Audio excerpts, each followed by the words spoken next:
Alright guys, so today is the day we are reacting to Rafayel's newest Promise card, Banquet Ablaze.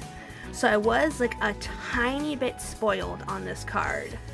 So I am interested to see what happens. But alright, we are just gonna jump right into it. Rafayel received an invitation from a friend to attend a banquet celebrating a new winery opening in this country famed for its vineyards. Oh, okay. Yet, instead of staying at the winery, he brought me to an old apartment where he once lived. Oh. Oh, okay. Interessant.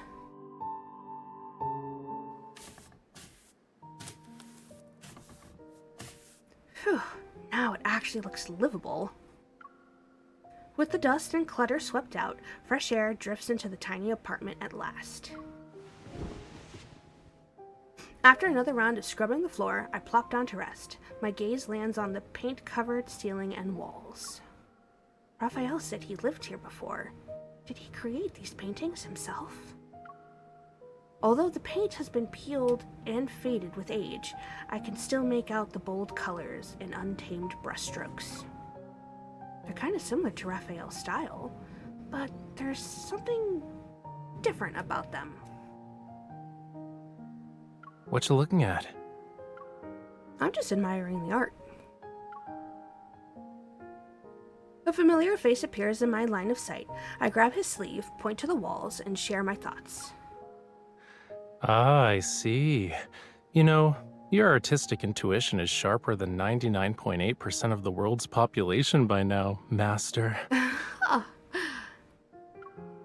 When you hang out with a talented artist all day, it's hard not to pick up a thing or two. So, what else have you noticed? Tell me. I see parts that were covered or painted over. I frame a section of the ceiling with my fingers. Rafayel lies down beside me so we can look at it together. Right here. It's sort of like a black cactus, but if you look closely, there's orange and bright pink underneath. Why would the artist cover up these warm, vivid colors? Well, it's because... He leans closer until our foreheads touch. His voice is like a warm mist near my ear. Colors that are bright like the sun, sure, they're beautiful and passionate, but they can burn anyone who comes too close. Like a kite with no string, the viewer will be caught in the scorching heat until they're nothing but ash. What are you trying to say? Rafayel doesn't answer me. He sits up and pulls me along with him. Break time's over. Huh. Let's power through this and finish unpacking. Then I'll take you to the best seafood place in town. As I stand, I notice a messy stack of sketches that wasn't there before. They're right next to our suitcases. I just pulled these out from under a cabinet in the bedroom. Sensing my confusion, Rafayel slips the yellowed, delicate pages into a bag as he speaks. I thought I already collected all of his sketches, but it looks like he stashed some away. His sketches? So those and the paintings on the walls aren't yours? Yep, they're definitely not mine. Back then, I couldn't bring myself to paint for a while. Aww. These works and this apartment belonged to... someone who was basically my art teacher. Huh. You've never mentioned him before. He's been missing for years. Oh no. Oh no. Ever. Oh. Missing? That's what the news said. But in reality, he's... In reality, I just let myself believe he was missing. After carefully placing the sketches into a separate box, Raphael returns to unpacking our suitcases. He liked the world above the waves. Many years ago, he left Lemuria to paint landscapes he had never seen before. Maybe he really did find his own utopia, and it was so enchanting that he forgot to come back. There's no sadness on his face. I'm not sure if I should ask more questions, but then he closes the suitcase. All right. Actually, wait. I almost forgot this. Raphael puts out a fancy-looking wine box on a prominent spot. It's the gift from the winery owner at tonight's banquet. Despite the bottle being tightly wrapped, the wine's rich, mellow aroma quickly permeates the room. It's called Dionysus, named after the god of wine himself. It must taste amazing. Sadly, it's too strong for tonight's dinner. Raphael grabs my coat in one hand and turns me around with the other. Let's get going.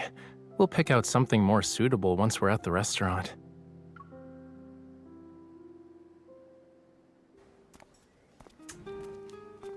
After dinner, Raphael and I walk back with a small bottle of wine. It's a gift from the restaurant owner. Every now and then, we hear the clink of glasses and cheerful chatter from the shops. It mingles with the strong fragrance of wine in the evening air. I didn't expect the restaurant owner to actually know you. And they see you as Little Raph, not Raphael, who's a famous artist. In my defense, I wasn't exactly a kid at the time. But I guess if we're gonna use your human standards, I was technically underage. Maybe it's because of the wine that his voice is soft and languid. It's just like the moonlight above. After some thought, I decide to ask the question I couldn't bring myself to voice at the apartment. So, why did you live here at the time? I'm too drunk to remember. Silly. Raphael covers his eyes and shakes his head, but his steps remain perfectly steady. I pat his cheek, which doesn't feel warm at all. Liar. Let me ask another question. Were you unhappy when you lived here? I recall him saying he couldn't bring himself to paint at the time. I barely went out back then.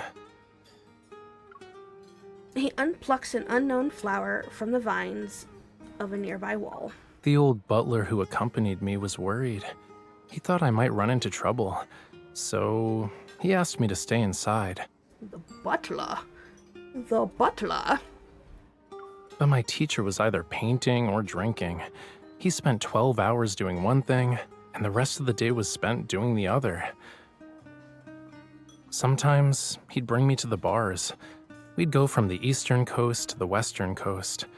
My job was to drag him home once he passed out. Oh.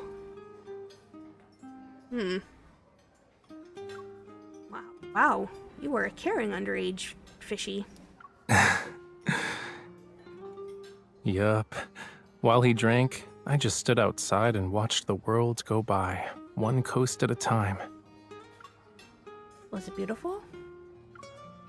Raphael responds with a slight smile, tucks the flower into my jacket's pocket, and takes my hand. Do you want to see it for yourself?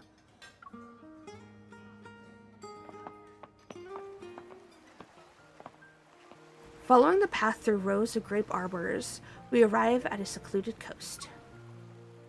Give me your hand. 1, 2, 3.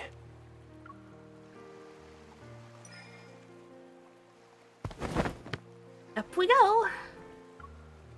With Raphael's help, I scramble up a steep slope, and the entire coast unfolds before my eyes. Under the moonlight, the sea gleams with a silvery sheen reminiscent of sparkling diamonds. The cliffs are covered in lush foliage and flowering vines. White sea spray soars as the waves roll onto the shore to create an almost rhythmic murmur. This is gorgeous. No wonder there are so many bars here. I wouldn't mind drinking when there's a view like this. When in Rome, do as the Romans do. You've only been here for a day, but you already fit right in. Raphael finds a spot to sit and pats the ground. Beside him, he gives me the small bottle of wine.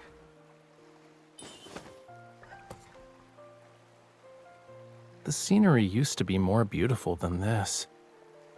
The sea was a vivid greenish blue, the meadows were full of daisies, and seagulls would circle those red cliffs. I'd sit here and watch the sun dip below the horizon. Then the moon started its shift. It's still stunning. Somehow it feels soothing, like the ocean is washing my worries away. I sip the wine and I realize something. Maybe your teacher did that on purpose. Maybe your teacher dragged you outside on purpose. You were depressed. He might have been trying to cheer you up. I doubt it. Art and booze were all that mattered to him. He wasn't the type to have hidden goals. But if he ever makes it back from that utopia, I'll ask him. He grips the bottle but doesn't drink. He just quietly looks at the sea. I'm not sure if I should pry further, so I look around to find something that could lighten the mood. You said something about red cliffs. Where are they? I don't see them. It's too dark right now. Besides, the winery's in the way. He points to a manor-like building in the distance. Hohenlos Winery. We're going there tomorrow night. Oh, so that's its name. You didn't bother to read the invitation and just followed me here. Aren't you afraid I'll sell you off? You're the one who said this was no big deal, but you came all the way here. That's not what I said, cutie. I said the owner isn't exactly a friend of mine, but he's important. I've waited a long time for this invitation. What does that mean?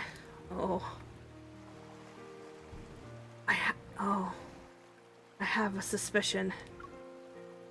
Do you have plans tomorrow? Do you have anything planned? Did you plan anything for tomorrow's banquet? Of course. Isn't it already on that table? I'll be gifting the fine wine I've carefully prepared as a present. I nod a few seconds later. I'm unable to shake off this odd feeling. Raphael rests his head on my shoulder, takes a tiny sip, and gives the bottle back to me. The breeze is perfect tonight. Let's stay here for a while longer. Drink as much as you want. We'll sleep it off later. We'll rest until tomorrow, when the banquet begins.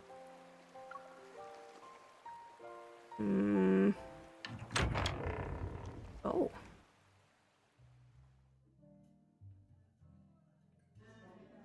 Okay. The next evening, we arrive at the newly built Hohenlos Winery. We're on schedule. Music drifts through the lavish ballroom that's filled with guests. As soon as Raphael appears, a man hurries over to greet him. Mr. Raphael, welcome. I'm honored you decided to travel all the way here. I wouldn't miss the grand opening of your new winery, Mr. Alden. They shake hands before Raphael links his arm with mine. This is Mr. Alden, and this is my companion. It's a pleasure to meet you. After a few polite words, Raphael presents the wine. Alden's face changes from surprise to sheer delight. This is the Dionysus? It's a small gift, nothing more. Dionysus? Aren't there only 5 bottles of it in the world? What? A sharp-eyed guest notices the label and gasps. My goodness, Mr. Alden. You're very fortunate. Having enough money can't always guarantee you'll get it. I heard it fetched an enormous sum at an auction. Mr. Raphael, were you the mysterious bidder? It was more of a lucky find. I'm not a connoisseur, though. It'd be wasted on me. So I thought it should go to someone who truly appreciates it, such as Mr. Alden. If it can bring joy to everyone for a grand occasion, then that's even better. You're too kind, Mr. Raphael. Alden thanks him profusely and summons the familiar to take the wine away. Raphael maintains his courteous smile as he exchanges a few more words with Alden. Then he turns his attention to me. Why are you staring at me? Raphael picks up a bite-sized pastry and holds it up to my mouth. It's just, I haven't seen you in a crowd like this in ages. It's a little odd. How did you meet Mr. Alden, anyway? Aside from being in the wine business, he likes collecting art. He visited a few of my exhibitions overseas. He even attended that lecture I gave on Lemuria's art in Lincoln. As we talk, we move to the other side of the hall. Glass display cases are thoughtfully arranged throughout the area. Each showcases items from Mr. Alden's personal art collection. If that's it, then why did you give him something so valuable? You also said he was important. I asked the question that's been nagging me since yesterday. As I've said before, a wine should be with someone who suits it. That's how it can fulfill its real purpose. He suddenly stops in his tracks, and his gaze is fixated on the wall behind me. I turn to see an oil painting. It shows a shimmering sea. Each wave crests glimmers and with highlights. Those are... Scales. Oh no. My eyes widen as I move closer to it. The color and gleam of those scales stand out. Why does this look so familiar? Could it be... Okay, you've looked enough for today. A hand covers my eyes, but it's too late. I remember now. Those beautiful scales. I saw them on Rafayel before.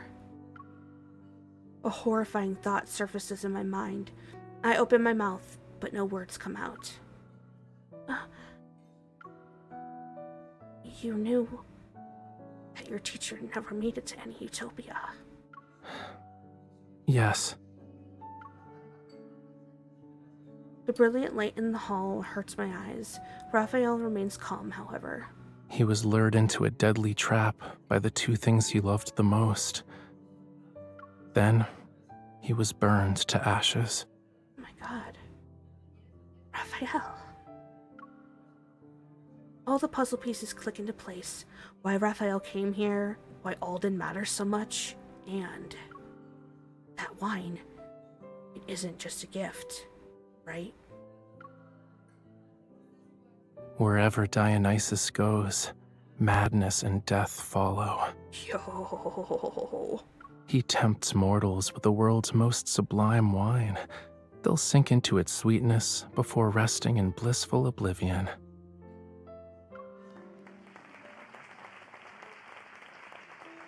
Applause fills the hall. Alden walks onto the stage under everyone's gaze and begins his speech. Hello, everyone. I'm glad you could make it to Hohenloos Winery's grand opening. This is the No largest gift winery would be more our fitting family than has that ever bottle built. of wine. It represents my family's dreams that span generations. I'm not sure if he's referring to Alden or his teacher. It's the perfect gift.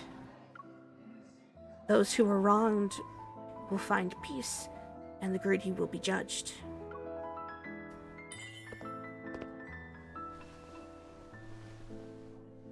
And you? I hope this helps you move on.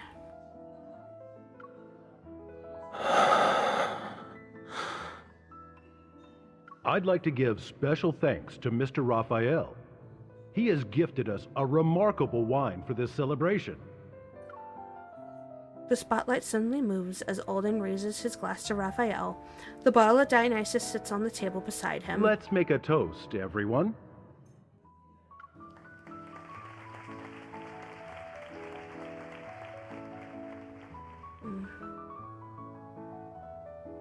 The guests raise their glasses. Raphael follows suit, but he doesn't turn toward the stage.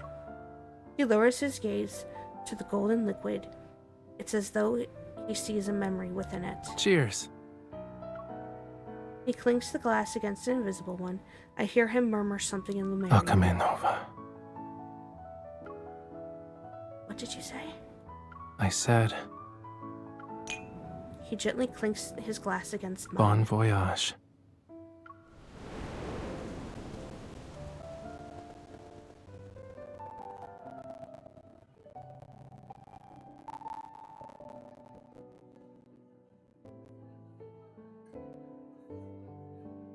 After Alden's speech, Raphael tells me to wait here. He disappears into the crowd before I can say a word. Time passes, but he still hasn't returned, and just as I'm about to go look for him... Sorry to keep you waiting. Raphael, did something happen? There are too many people for anything to happen. He takes my half-empty glass and chugs it in one go. Are you sure you're okay? Of course.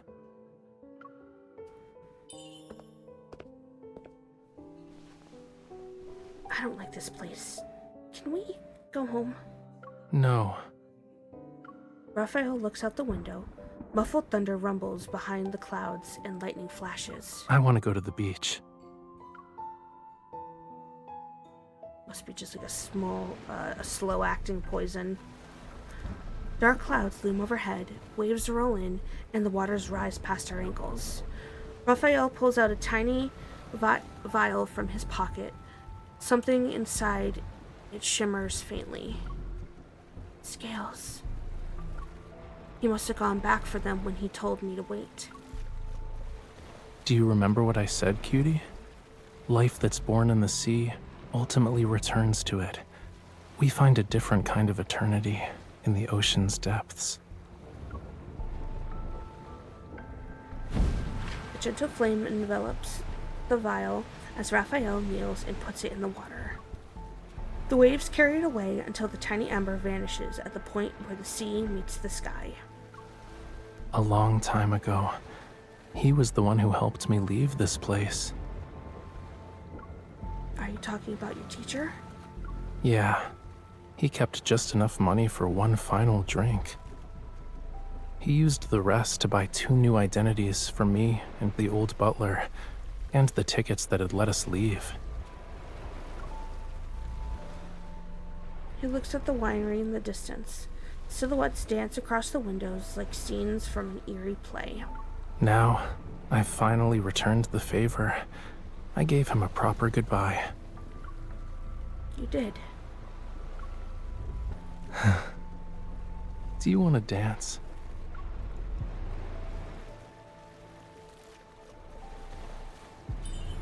Sure.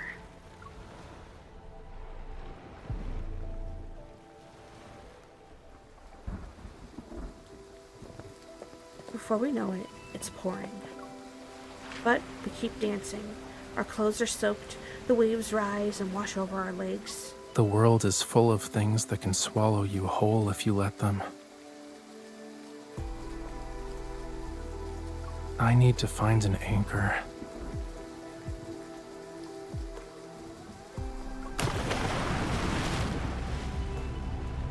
One of us falters, I'm not sure who, and we lose our balance. We fall into the ocean. Countless waves engulf me until a warm touch lifts me out of the cold water.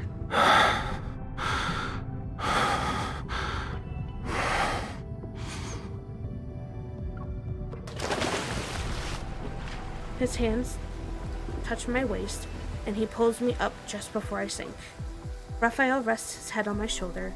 We cling to each other, our bodies rising and falling with the currents of the dark waters. So, you should tightly hold on to me.